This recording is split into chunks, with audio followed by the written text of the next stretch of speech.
In this video, I'm gonna be showing you how to change Twitter icon and Twitter name in iPhone.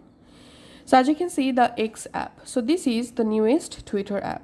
To change this Twitter app icon and name, first of all, we have to download the old Twitter logo. So go to your browser and search for old Twitter logo PNG and just download a Twitter logo PNG. Once you successfully download it, now on your iPhone, open the Shortcuts app. In Shortcut, from Library, tap this plus icon to create a new shortcut. Select Open App, tap on App.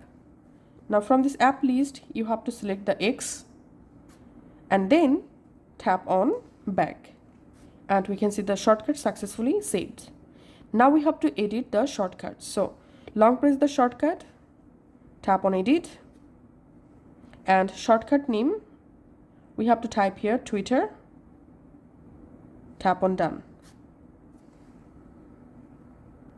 Now to change the shortcut icon, long press the shortcut, tap on Edit, tap this arrow, tap on Add to Home Screen, and here select Image, tap on Choose Photo. Now from your gallery, select the downloaded old Twitter image, tap on Choose, and tap on Add, and we can see the Twitter successfully added with old Twitter logo and name. So that's how you can actually change Twitter name and logo in iPhone. And now you can remove the X from your home screen. Just long press on X, tap on Remove App, select Remove from Home Screen, and now this will be the default Twitter app. Thanks for watching.